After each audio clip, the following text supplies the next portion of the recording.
Oke. Bismillahirrahmanirrahim. Assalamualaikum warahmatullahi wabarakatuh. Selamat datang tutorial pekan yang ke-13, yaitu mengenai buffer. Nah, kita langsung saja ke materinya. Yang pertama-tama yaitu dimasukkan file fotonya dulu, yaitu file sinabung. Ada foto sinabung di sini. Nah, setelah kita masukkan file sinabungnya itu, kita melakukan proyeksi terlebih dahulu. Georeference sama saya. Nah, kita georeference. Saya georeference gitu. Nah, terus yang ini. Nah, jangan kelupanya di sini ya. Mungkin ini banyak yang salah soalnya. Nah, kalau misalnya sinabung ini kan di daerah utara nih. Jadi kalau misalnya di daerah utara, nolnya kan berarti di bawah sini.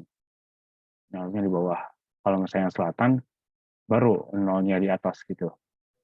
Nah, sehingga kalau misalnya di daerah utara itu, semakin ke atas nilainya semakin tinggi. Nah, jadi di sini tuh bintangnya pasti lebih kecil daripada yang di atas sini. Begitu juga yang di sini. Jangan kebalik, jangan malah di sini lebih kecil, di sini lebih besar. Itu namanya kalau di bintang selatan, baru kayak gitu. Nah, kalau misalnya nanti salah, kebalik nomornya. Jadi harus diperhatikan ya. Nah, saya sudah georeference. Nah, ini misalnya, ini sudah saya georeference. Yang ini. Nah, terus hal yang kedua yang akan kita lakukan adalah melakukan proyeksi ulang dulu terlebih dahulu. Nah, sinabung yang ini kita proyeksi ulang, kita raster, terus proyeksi, terus ke review check. Kita masukkan sinabung ini, instruksi kita kosongkan saja, targetnya kita pilih yang 47N, bagi 84, 47N. Sama dicari kalau misalnya nggak ada di sini. Ini, nah, kalau misalnya nggak ada. Nah, kita pilih yang itu, terus kita pilih yang raster juga, ini juga sama, kita run saja. Cek, cek. Nah, yang kita pakai adalah yang projected ini. Nah, setelah itu, jangan kelupaan bahwa ini diganti dulu. EPSG-nya diganti dulu CRS-nya menjadi 47N. Nah, di sini kalau misalnya udah terubah secara seluruhnya, ini nilainya koordinatnya bakalan dalam UTM nilainya. UTM nilainya. Nah, setelah itu, kita akan melakukan buffernya itu sendiri. Sebelum ke buffernya dulu mungkin. Nah, kita akan membuat titiknya dulu. Jadi kita di sini akan akan berfokus pada erupsi gunung api. Jadi yang pertama yang kita lakukan adalah membuat dulu titik kawah utamanya atau titik erupsi utamanya. Jadi kita masuk shape filenya dulu, kita buat namanya terserah, terus geometry type-nya kita pilih yang point. Ini file kuningnya UTF-8, kita pakai aja. Terus untuk additional dimension-nya, non, kemudian EPSG-nya, jangan kelupaan, kalau misalnya nggak diganti bakalan error nanti. Diganti menjadi project CRS 47M. Kita pakai sekarang. Nah, kemudian ini tambah efek gitu. Ini bakalan kita pakai nanti untuk bagian legenda nanti. Nah, fitlist, hanya add to fitlist. Kemudian, oke. Nah, tambahkan titiknya. Sudah ada nih titik segitiga yang ini. Kita klik, itu. Klik. Nah, kita tekan saja. Nah, kemudian kita save. Nah, setelah itu baru kita masuk ke bagian rasternya. Nah, untuk melakukan rasternya, untuk melakukan buffer maksud saya, jadi kita menggunakan plugin multi-ring buffer. Sebetulnya saya sudah install ini. Nah, cara installnya sama, manage install plugin. Nah, kemudian dicari buffer. Akan muncul multi-ring buffer. Multi-ring buffer ini yang kita pasang, install pluginnya, nanti bakal muncul lembangnya seperti ini. Nah, kalau misalnya sudah, kita klik yang ininya. Nah, kemudian kita pilih yang Q, itu titik yang tadi. Kita nggak milih project atau yang mana, tapi kita pilihnya yang Q gitu. Itu kemana dia?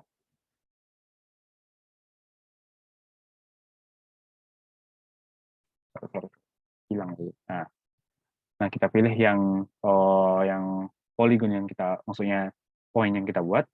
Nah, terus ini kita pilih ring. Nah, terus untuk ini adalah distance. Distance itu maksudnya kita kan bakalan buat kayak lingkaran-lingkaran gitu. Kalau misalnya udah tonton video yang di YouTube, lingkaran gitu. Nah, jadi lingkaran ini untuk yang ring ini adalah diameter, radiusnya maksudnya. Radius dari lingkaran yang kita buat. Nah, jadi kita pakai 5.000. Semisal 5.000 meter atau 5 kilometer. Kemudian kita pakai number of rings-nya 3 saja. Nah, setelah ini biarkan saja. Yang kita perlu diubah hanya nanti buffer distance dan juga number of ring-nya. 5.000 dan juga 3. Setelah itu kita tekan saja. Akan muncul seperti ini. Bahwa ini adalah Q multi buffering-nya. Nah, setelah ke sana, kita ubah dulu. Isinya ini apa-apa sih? Nah, kita ubah ke open attributable. Kemudian, ini ada nih, MR distance. Maksudnya di sini, mungkin saya jelaskan dikit. Bahwa di sini misalnya, bahwa lingkaran kecil yang ini itu radiusnya 5 km. Atau 5 km dari puncaknya. Puncaknya misalnya di sini. Nah, terus kalau misalnya yang besar ini 10 km dari sini, yang besar ini 15 km dari sini. Ini ke sini 5 km, ini ke sini 5 km, ini ke sini 5 km. Gitu maksudnya. Nah, coba lagi ke sini. Properties. Nah, saya yang attributable kok ke sini. Attributable. Nah, maksud saya attributable. Nah, yang akan kita isinya adalah yang efek yang ini. Nah, kita edit dulu, aktifkan tools editingnya. Nah, untuk di sini kita ketik, itu menjadi sebenarnya 5, 0 hingga 5 km, sangat bahaya. Terus 5 hingga 10 km, bahaya. 10 sampai 15 km, aman. Sudah? Nah, kalau misalnya sudah, kita save. Nah, oke. Nah, kemudian kita masuk ke properties yang multi range-nya. Properties, kemudian kita pakai simbologi, categorize, berdasarkan efek. Nah, classify, ini kita delete. Nah, biar agak lebih realistis, yang sangat bahaya kita pilih warna merah. Warnanya. Merah. Misal. Oke. Misal untuk yang aman, kita pilih yang warna hijau. Untuk yang bahaya, kita pilih yang warna kuning. Nah, oke. Apply. Lah, ke warna putih. Sorry. Kita ganti dulu jadi warna putih. Kuning.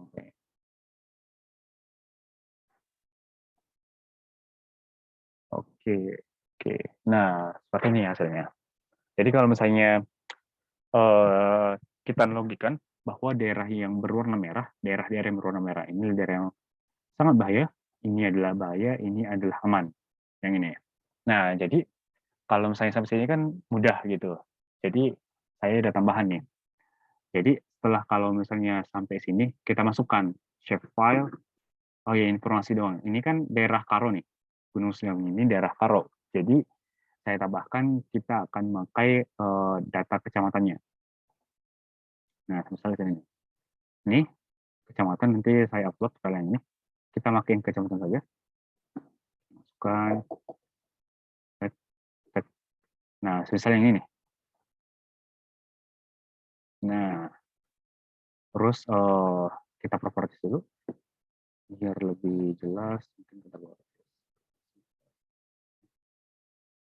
Ini nama objek. Apply. Dengan post, single post. Apply. Nah, jadi untuk yang di sini kita akan seperti ini jadinya. Setelah selesai layout nih, layout kan misal cuma sampai sini nih. Ini misalnya kita matikan. Nah, layout sama sampai sini. Mungkin dibuat lebih transparan mungkin. Misal kita buat transparan gitu. jadi 60. Nah, ini di layout nih, kan di layout, tek, tek, tek, tek. Nah, jadi untuk layout yang pertama selesai hanya sampai sini. Nanti legendanya adalah yang ini, 5-10 sangat bahaya, ini, gitu. Nah, setelah itu tambahannya nanti di halaman kedua, diketik saja, isinya adalah kecamatan-kecamatan mana di daerah Karo yang memiliki bahaya. Misalnya contohnya ini warna merah yang ini kan sangat bahaya nih. Kecamatan mana sih yang kemungkinan kalau misalnya erupsi ini bakalan berada pada bahaya? Jadi misalnya, buat aja nih, bahaya kecamatan dalam tingkat sangat bahaya di Kabupaten Karo. 1, Payung nih, Kecamatan Payung. 2, Kecamatan Namateran. 3, Kecamatan Tiganderket. Oke, selesai satu kan. Kemudian untuk yang kedua, untuk fase yang bahaya 5-10 km yang warna kuning, berarti ada lagi ini yang Tiganderket, ada Munte, ada Payung juga bagian selatannya, kemudian Simpang 4, kemudian Merdeka, kemudian Namanteran. Nah, itu doang.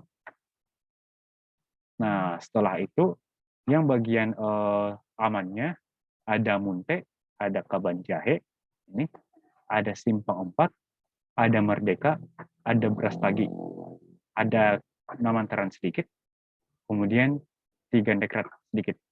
Kemudian kita Buluh, ada Tiga Binga, dan juga ada Juhar. Nah, jadi kita bakalan ada yang pertama layout, kemudian ada bahaya-bahaya, kecamatan-kecamatan mana, dan fase-fase apa. Nah, mungkin itu saja untuk video tutorial kita kali ini. Semoga bermanfaat, semoga dapat jadi materi yang berguna nantinya.